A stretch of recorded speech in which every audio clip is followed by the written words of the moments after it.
Ini dari saya dulu pribadi, karena kalau tadi saya doa ada satu statement kayak agenda tahunan, ya kan? Iya, nanti Paskah, nanti kebangkitan, nanti turun lagi Natal, palungan lagi. Nah, tapi gini, ya itu peristiwa di mana alam pun bereaksi. Tapi saya bertanya untuk diri saya dan kita semua, oke? Kita sudah lama jadi Kristen, katakan gitu. Tapi kayak di recheck lagi, kayak kita definisi ulang lagi. Supaya ini bukan ibadah agamawi, bukan. Ya. Ya, saudara tahu kok, saudara bisa jelasin lebih dari apa yang saya bilang. Kalau kita duduk ngobrol, kita bisa cerita, kita bisa nangis di gereja, tapi nanti di luar berubah lagi. Itulah kita. Nah, coba mulai kita bertanya, apakah penyaliban kebangkitan Yesus yang kita sudah dengar seperti agenda tahunan itu. Nah, apakah itu mengubah kita sehingga menghasilkan satu iman yang teruji? Berapa hari lalu keluarga kita, saudara kita dari Papua, Pak Stefre Teraubun datang ngobrol-ngobrol sama kita. Saya terkesan dan terus ingat dia berbagi sesuatu bahwa dia presentasikan pada Paskah lalu. Dia presentasikan bagaimana pemimpin negara atau pejabat mati, bagaimana ibadah atau cara pemakamannya begitu luar biasa, apalagi kalau itu kepala negara.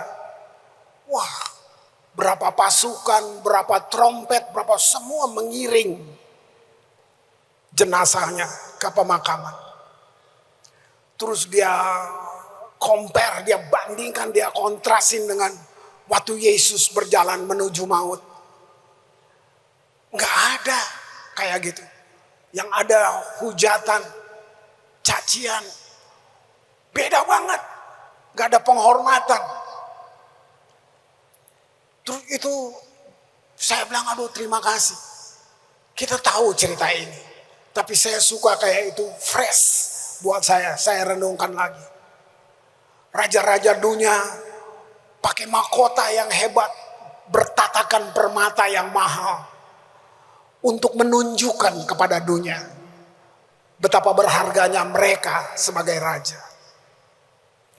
Yesus yang disebut raja dari segala raja, dia telanjang, mahkotanya duri. Saudara, duri itu bukan cuma ditaruh, saudara, dikepak gitu loh, dipukul. Itu hancur saraf itu, saudara. Tahu nggak duri itu? Itu konsekuensi, atau kalau kami mau bilang kutuk, itu kata pertama waktu manusia Adam dan Hawa jatuh. Kalau saudara baca lagi, kamu akan ingat perkataan Tuhan. Dan kejatuhan ini konsekuensinya buat Adam dan Hawa. Mulai hari ini, onak dan duri akan tumbuh. Kalau kalimat itu saudara diam sebentar, ada kemungkinan sebelum ada dosa, nggak ada duri di bumi ini. Dibilang mulai hari ini, onak dan duri tumbuh. Dan dengan berpeluh keringat, kamu akan memberi makan anak istrimu. Jadi keringat itu kutuk sebenarnya. Nah duri itu ya kutuk, dia tumbuh. Nah oke, saudara tahu gak waktu sampai di penyaliban itu? Itu penghinaan. Mereka seakan-akan menyembah dia. Mereka anyam mahkota, tapi duri. Sebenarnya itu konsekuensi dosa. ditaruh di kepalanya. Lalu, wah ini raja orang Yahudi.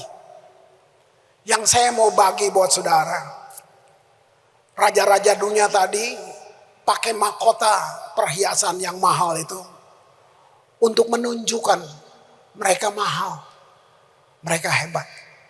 Nah, raja di atas raja, Yesus Kristus, dia pakai mahkota duri, kepalanya berdarah, untuk menunjukkan betapa mahalnya kamu dan saya. Bukan betapa berharganya kamu, sampai dia bukan cuma tebus dosa kamu, tapi konsekuensinya onak dan duri itu diambil, ditaruh di kepala.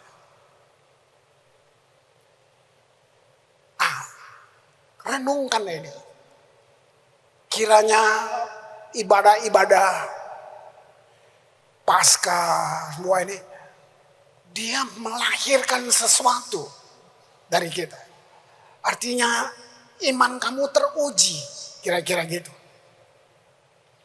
Nah, hari ini saya kasih judul damai dalam iman.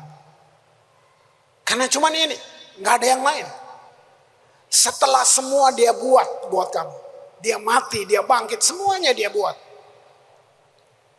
Melahirkan iman nggak? Kamu mempertahankan itu enggak?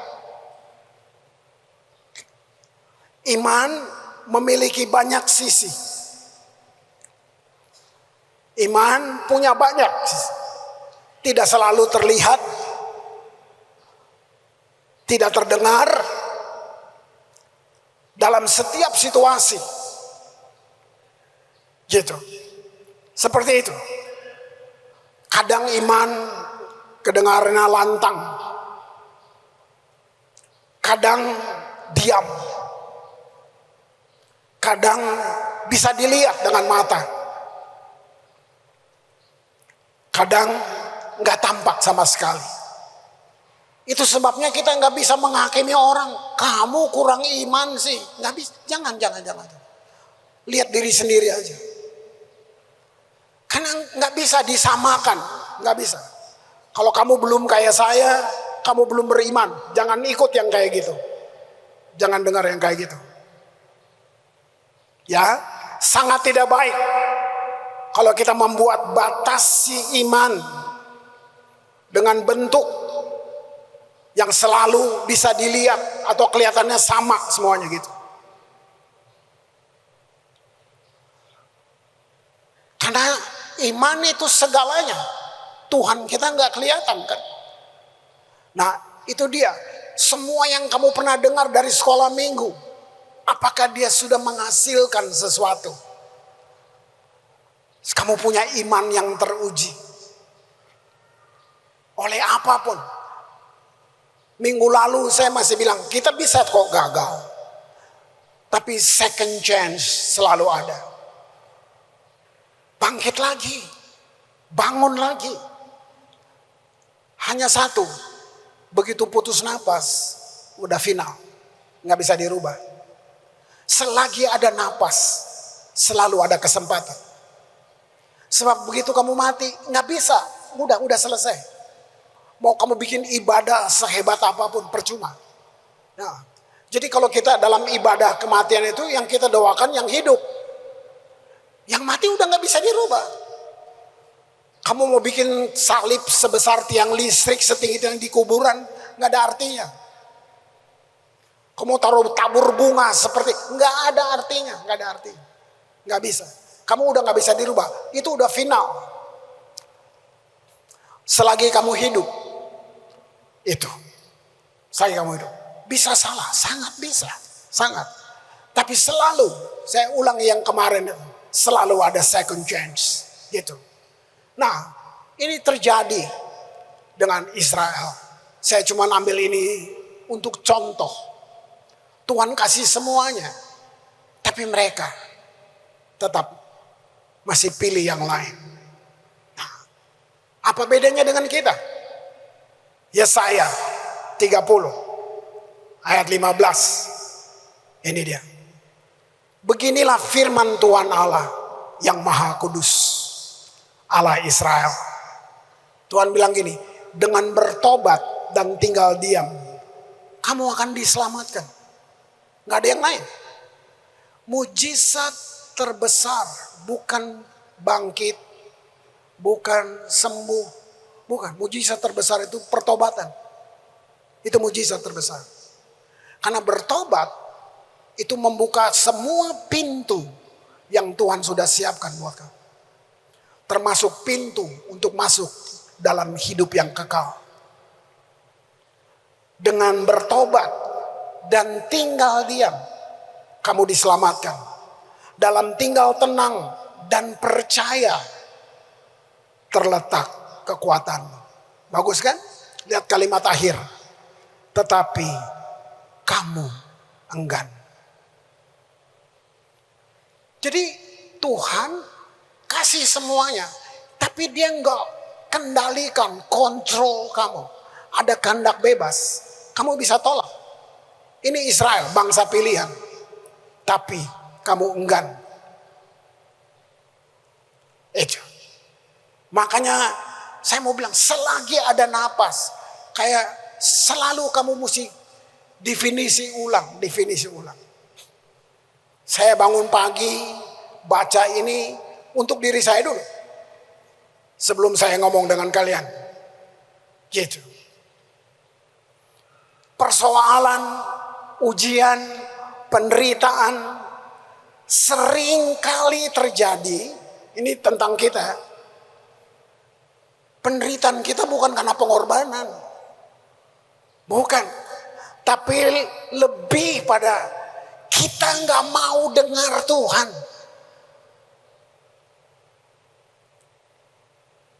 Itu coba uji aja. Kita nggak mau dengar dia. Dan harga belajar dari kebodohan yang kita buat sendiri gitu. Ada harganya. Beda penderitaan kita sama Yesus. Beda. Yang kita punya tuh akibat kebodohan kita. Termasuk saya.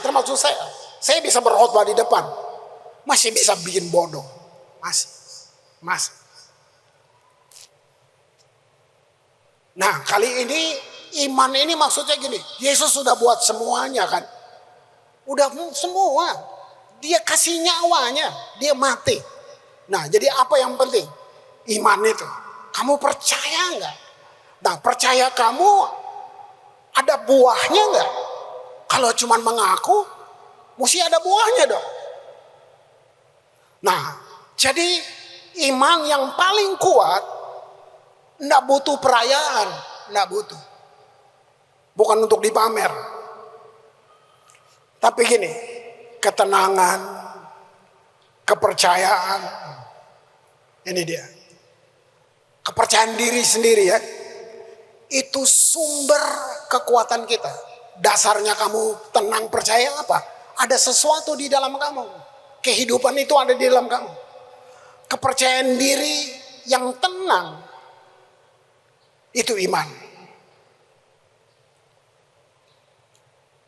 Mau lihat contohnya? Ayo. Ketika Yesus bersama murid-murid menyeberangi danau, ya, di tengah danau, di mana angin bertiup kencang, ombak menghantam perahu. Di sini ngapain? Yesus tetap tidur dan tenang. Itu maksudnya. Makanya iman bukan perayaan itu yang saya sebut tadi. Dari tempat damai, dari tenang itu, Yesus berbicara kepada badai dan mengusirnya. Waktu segala macam datang buat kamu. Coba, kita sudah belajar banyak kan? Nah, sikap ini bagus banget. Diam, karena waktu kamu tenang, di situ kamu seperti bisa bedakan. Suara ini bukan Tuhan. Ini bisikan-bisikan ini bukan Tuhan. Ini ada tuduhan-tuduhan ini bukan Tuhan. Itu perlu tenang tuh maksudnya. Dari tenang itu baru kamu berbicara. Berkali-kali saya ulang, speak words. Perkatakan firman yang kamu tahu itu. Untuk hidup kamu. Untuk anak-anak kamu. Untuk pekerjaan kamu. Untuk tugas-tugas tanggung jawab kamu. Ini badai benar. Perahu goncang. Murid-murid ketakutan. Yesus tidur. Sebenarnya dia sedang menunjukkan. Nanti kalau kamu sudah sungguh-sungguh tahu siapa saya. Kamu pun akan tenang seperti saya. Dalam tenang itu. Pertanyaannya sekarang gini. Bagaimana kita menghadap semuanya ini? Kalau ada satu yang terburuk datang dalam hidup kita. Firman tadi jelasin bahwa damai sejahtera akan menopang pertempuran kita. Semua kita ngalamin. Gitu. Damai sejahtera. Dia menopang kamu dan saya dalam pertempuran. Ya. Dari pagi orang sudah pergi ibadah. Tapi pertanyaannya, itu ritual atau benar-benar satu iman yang luar biasa. Tadi lagi persiapan, udah habis breakfast. Istri saya selalu pagi putar lagu. Kita dengar Bill Gaither. Kalimatnya menggugah saya. Saya bilang, waduh ulang lagi Yud, ulang lagi. Dia bilang gini, exciting time in heaven. Waktu Yesus sampai di salib. Begitu dia bilang, it is finished. Itu sorga shouting. Sorak-sorak dari sorga. A sinner was lost. Is found salvation down. Itu kata-kata lagunya dalam banget.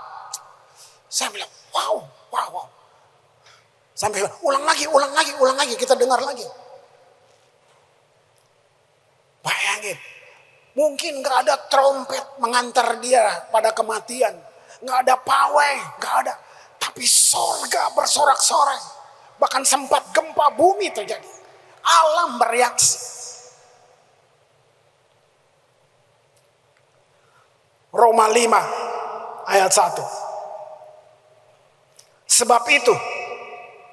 Nah, kata sebab. Kalau kamu mesti baca tuh narasi ya kalau baca. Jangan secara dogmatis. Kenapa gitu? Karena kita harus gini. Paulus ngomong ini buat jemaat di Roma. Sebab itu. Kita yang dibenarkan karena iman. Artinya gini. Gak ada usahamu. Gak ada. Kita manusia rusak. Kita yang dibenarkan karena iman. Kita hidup dalam damai sejahtera. Dilatih. Bisa kok. Bisa. Dilatih. Damainya dengan apa? Dengan Allah. Karena Tuhan kita. Yesus Kristus. Ini aja. Dia udah mati. Dia udah bangkit. 2000 tahun lalu. Yang kita perlu latih sekarang. Pengorbanannya dia itu. Bisa gak melahirkan damai sejahtera? Waktu kamu sedang menghadapi tantangan besar. Saya enggak di sepatu kamu. Saya enggak mau menasihati. Tapi saya cuma berbagi firman ini buat kamu. Dalam pekerjaanmu, hubunganmu, apa saja. Pernikahanmu, rumah, semua. Saya enggak mulus. Namanya manusia. Tapi saya mulai melatih. Saya nggak bisa rubah siapapun. Waktu itu terbentur. Saya bilang buat diri saya. Sudah. Anggap aja ini Via Dolorosa untuk kamu. Sudah.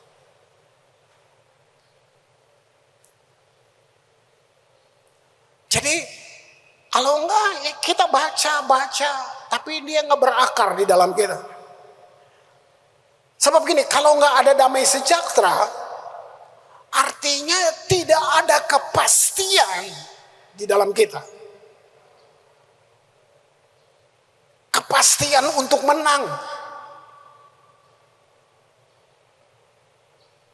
Nggak ada kepercayaan dalam diri di hadapan Tuhan maupun manusia. Dari respon reaksi kita, wah itu sudah berarti memang nggak ada.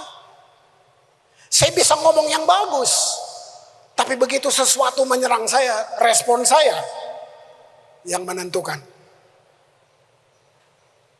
Nah, mari kita belajar. Pertanyaannya gini, bagaimana kita bisa hidup dalam damai sejahtera di tengah badai kehidupan yang gak terduga kan? Ada 3 poin. Yang pertama, kenal Tuhan lebih dalam.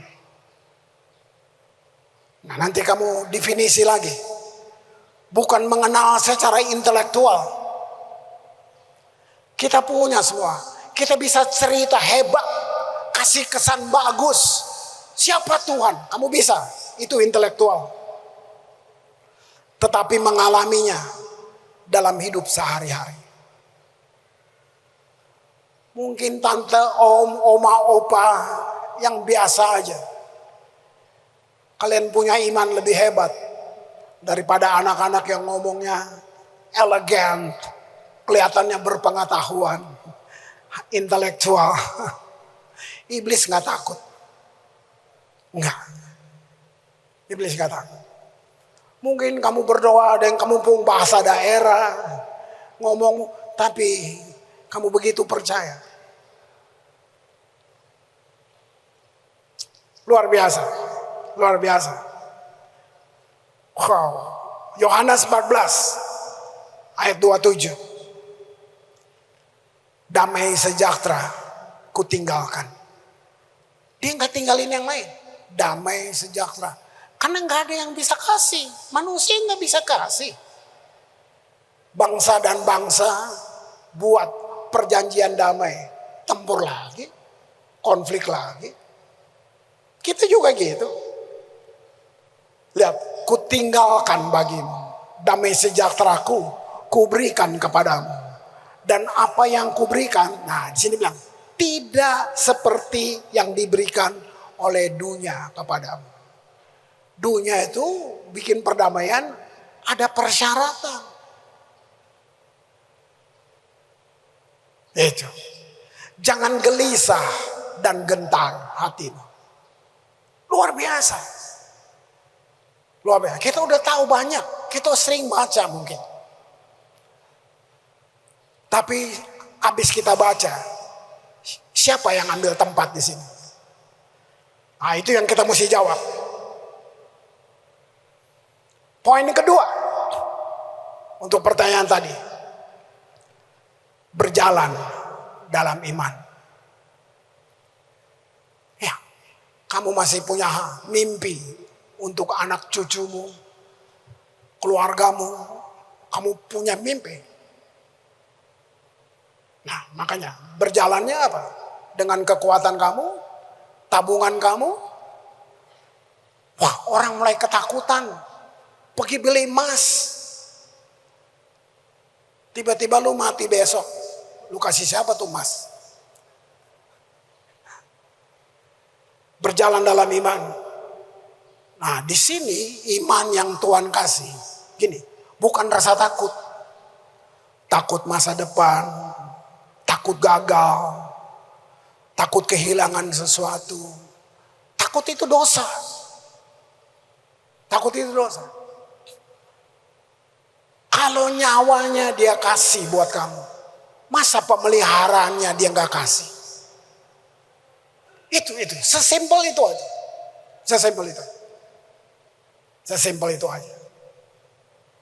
Ya, itu berjalan dalam iman. Jadi gini, kita nggak harus mengerti rencana Tuhan.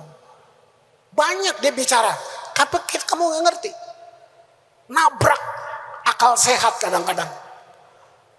Keadaannya nggak bagus, padahal rencana dia di belakang itu Makanya bilang kita nggak harus ngerti, tapi kita perlu tetap percaya bahwa rencananya selalu baik. Kan nggak ngerti pakai pendekatan intelektual, nggak bisa, nggak bisa, nggak bisa. Pernikahan, kok dulunya bagus setelah itu berantem? Karena kita pakai hitungan matematika.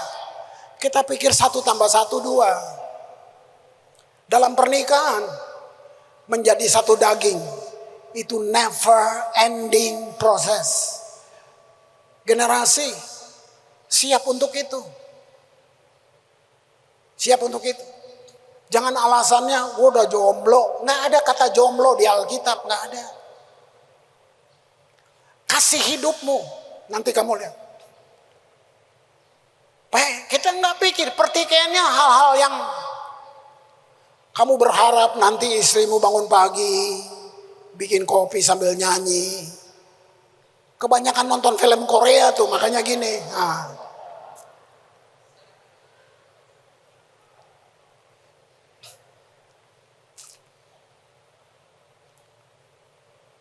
Yang ketiga, hidupi atau hidup dalam rasa syukur. Artinya gini, 3 hal ini kamu punya yang dunia nggak bisa kasih. Orang lain nggak punya. Itu kunci menjaga damai sejahtera dalam hati kita. Yang tadi contoh Yesus itu aja. Terjemahkan ombak itu apa? Bentuknya buat kamu. Badai itu apa? Perahu kan tuh cuman alat. Mereka mau menyeberang. Nah, yang bisa bawa mereka ke sana perlu perahu. Itu cuman fasilitas alat. Nah, fasilitasnya digoncang sama gelombang, sama semuanya. Kiranya rohmu bisa dengar ini. Bagaimana kamu ada dalam gelombang gitu.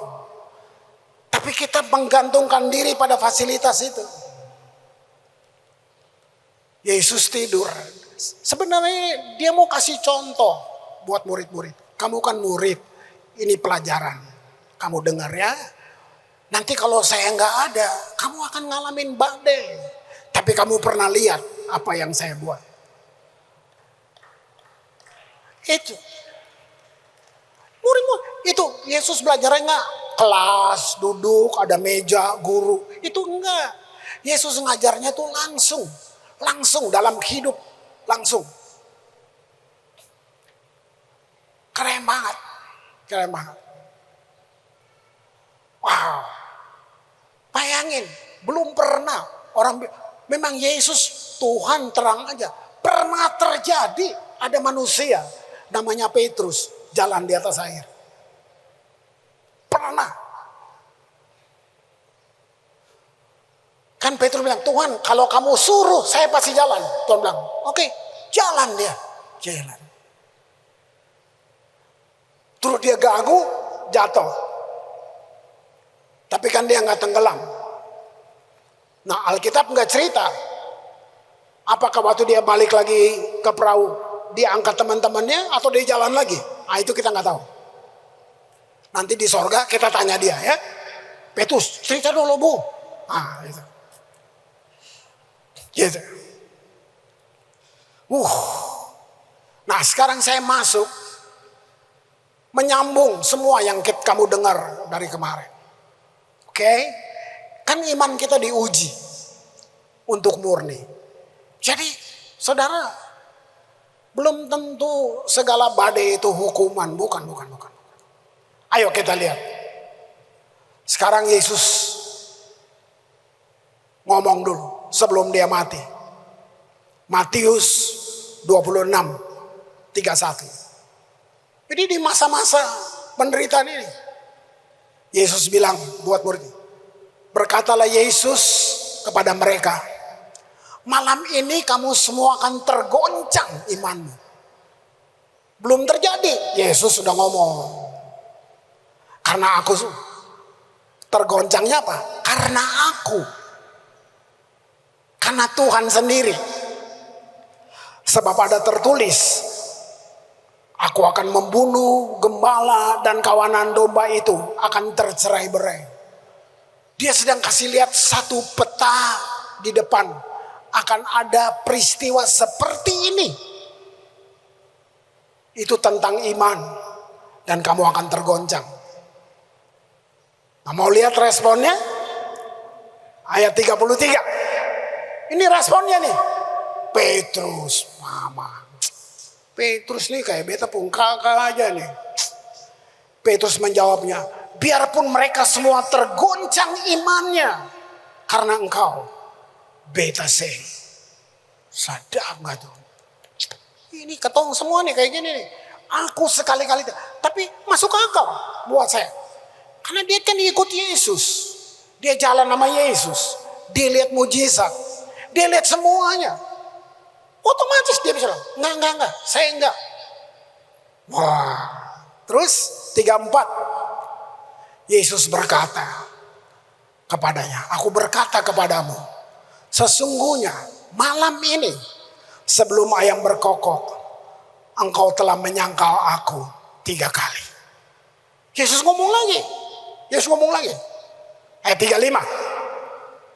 Kata Petrus lawan. Sekalipun aku harus mati bersama engkau, aku takkan menyangkal engkau. Bukan cuma dia, teman-temannya, semua murid yang lain pun berkata demikian juga. Sadap gak tuh? Buat saya normal lah. Itu yang saya bilang intelektual. Dulu anak saya Fendi Simatau, saya paling sayang dia. Dia bayangin, ayo Fendi sepatu robek-robek datang, tapi dialah anak pertama yang keluar tamatan teologi. Saya bangga banget. Fendi kuliah STT Tawangmangu. Wih, Fendi pulang, beta paling bangga.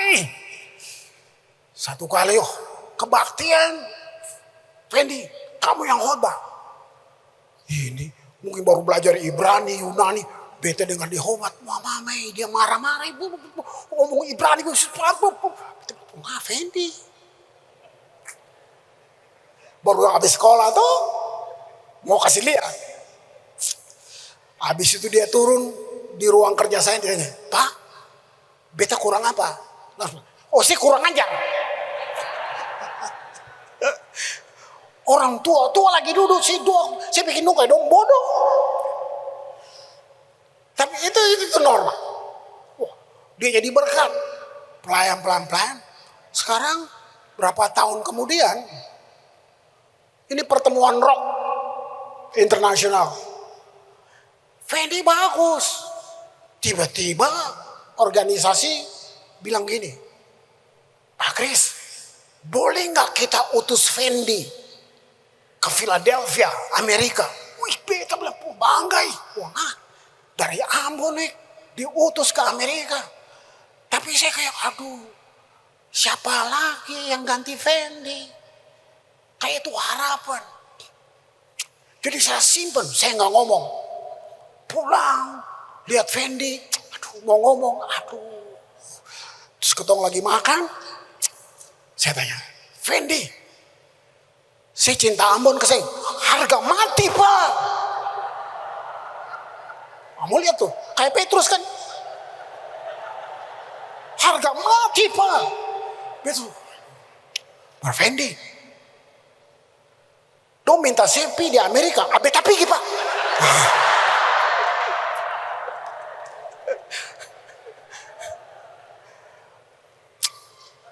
Wah, sekarang dia luar biasa. Tuhan pakai dia di sana. Luar biasa. Nah, tapi dia bukan menyangkal. Bukan. Ya, gitu. Terus.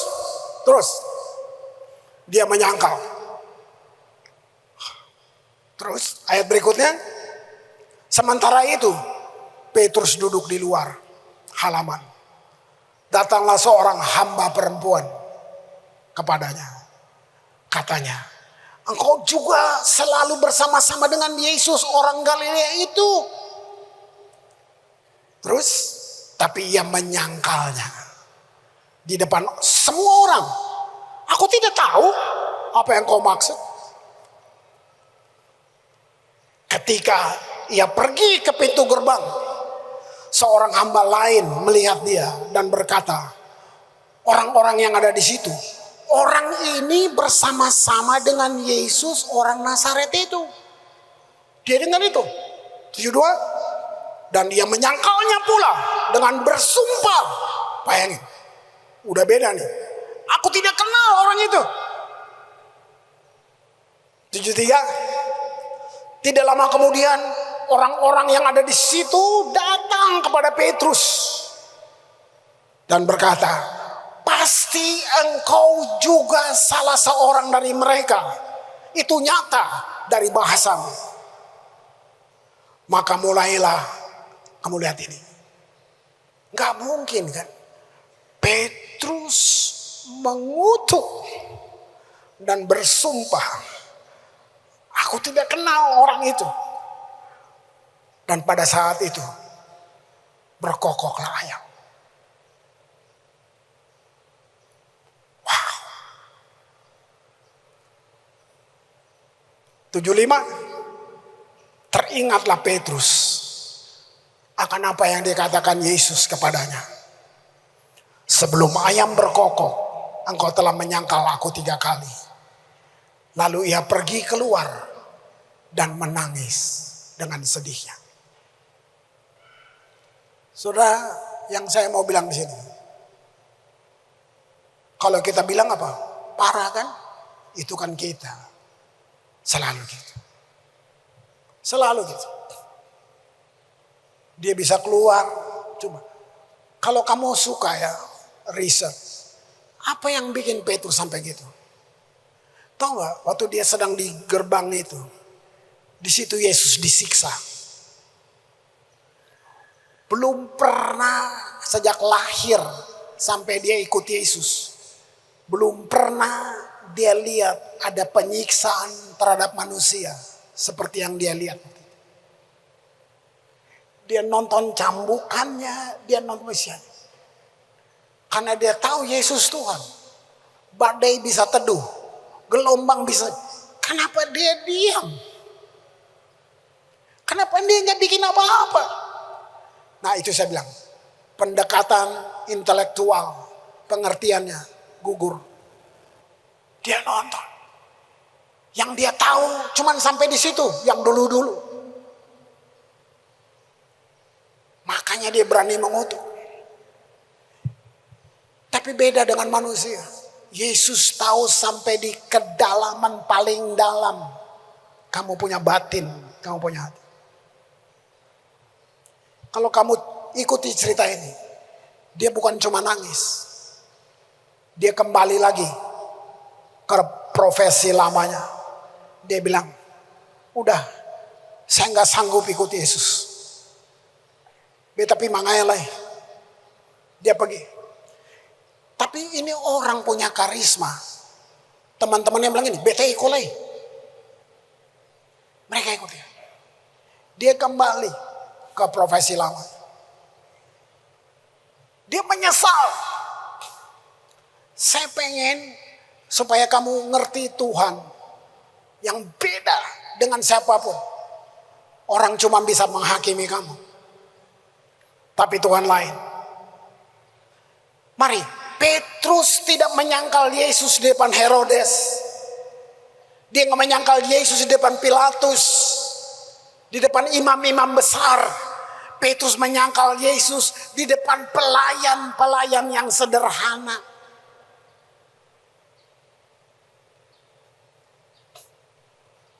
Yesus mati. Petrus sudah. Ini cuman kenangan aja. Pernah terjadi. Saya pernah kenal seorang namanya Yesus. Dia mati. 3 hari lagi Yesus bangkit. perempuan-perempuan yang datang di kuburan. Ini. Apakah ini iseng kebetulan? Saya nggak percaya. Markus 16 ayat 7. Markus yang catat ini. Yesus ngomong sama orang-orang di kuburan itu. Pergilah, katakanlah kepada murid-muridnya. Terus begini, dan kepada Petrus, yang nama lain gak disebut. Katakan buat murid-murid. Dan Petrus, dia bisa tahu penyesalan yang di dalam, rasa gak berguna, rasa gak bisa bikin apa-apa. Tuhan paling tahu. Ini yang saya maksud. Kamu mesti kejar dia, kenal dia, main dengan firman-Nya semuanya. Jangan lupa bilang Petrus, saya bangkit.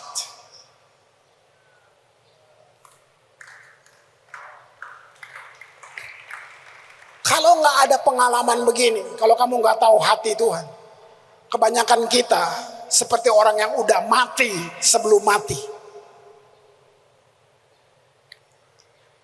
Pengen dia kutuk Tuhannya. Tuhan bilang apa? Kasih tahu Petrus. Nanti saudara tahu cerita Tuhan lagi bakar ikan, bakar roti. Petrus datang. Yesus cuma tanya gini, Petrus, apakah kamu mengasihi aku? Dia menangis karena dia tahu dia sudah kutuk Tuhannya. Dia nggak bisa bilang apa. Kamu tahu isi hatiku. 3 kali Tuhan ulang. Apakah kamu mengasihi aku? Terus kata ini yang diulang cuman ini. Gembalakan domba-dombaku. Nah, karena dengar kata gembalakan, di beta pun pikiran tuh gereja. Itu aja. Tahu nggak Tuhan sedang bilang apa buat Petrus? Petrus, di luar sana banyak orang kayak kamu. Mereka lemah. Mereka udah nggak mau balik. Mereka pikir mereka udah nggak berdaya. Mereka juga menyangkal. Kasih tahu mereka. Kamu ngalamin. Kasih tahu. Gembalakan mereka.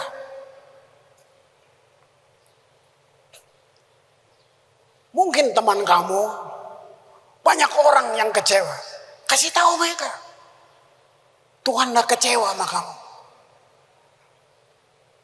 Ini sebenarnya berita baik. Tahu gak 1/4 dari apa yang dialami Yesus dalam penyiksaan? Tidak ada satu manusia pun punya pengalaman yang sama. Itu Yesus tanggung sendiri. Manusia butuh Tuhan. Tapi ketidaktahuan, kelemahan kita membuat kita bikin Tuhan sibuk dengan kebodohan kita. Tapi Tuhan tidak malu. Tuhan tetap tunggu. Tuhan tetap tunggu. Selalu ada second chance. Mari worship team. Mari masuk. Saya nggak mau panjang-panjang. Yesus mati. Dengar. Untuk masa lalu kita. Apa itu? Dosa. Pengkhianatan. Yesus mati untuk itu. Nanti besok Minggu kita rayakan. Dia bangkit untuk masa depan kita. Supaya apa? Betul kita lemah, tapi karena ada Dia, karena kamu percaya Dia, karena iman kamu tidak berubah, kamu akan optimal dalam hidup kamu. Ayat terakhir, Kolose 3 ayat 15. Hendaklah damai sejahtera Kristus. Enggak ada perintah lain. Enggak ada. Hendaklah damai sejahtera Kristus memerintah dalam hatimu. Artinya gini, kasih otoritas penuh untuk damai sejahtera memerintah. Atau kalau pertanyaannya gini, untuk bisa berjalan dalam kehendak Allah, atau waktu kamu mau mengambil keputusan, pilihan tentang bisnis, tentang kamu join bisnis sama siapa, apa yang mau kamu bangun, mau tahu itu Tuhan apa bukan, gimana caranya? Ada dua yang gak bisa salah, perlu dilatih. Ini dia, hendaklah damai sejahtera Allah memerintah. Gak bisa salah. Kamu uji, ada peace, ada damai gak waktu kamu mau pilih sesuatu. Yang kedua, hendaklah kamu dipenuhi oleh Roh Kudus. Dua ini kamu gak bisa salah. Kamu bisa tahu dia pura-pura baik. Ada ujian itu, mau nolong orang, ada damai nggak? Atau kamu cuman kasihan, habis itu ketipu loh. Wih, kenapa? Ternyata dia bohong. Nah, kamu nggak uji, kamu pakai ini semua. Wow, mari, saya punya kalimat ini. Yesus bukan mati untuk kamu. Dia mati sebagai kamu. Mahal gak? Kenapa? Karena kamu berharga. Sangat berharga. Kita diciptakan untuk terbang tinggi. Ini puncak teologi kita tuh di sini sebenarnya. Kepercayaan kita. Kita bukan begini aja. Kita bukan punya mental anak kos. Aduh susah. Enggak. Kita akan dibawa terbang tinggi.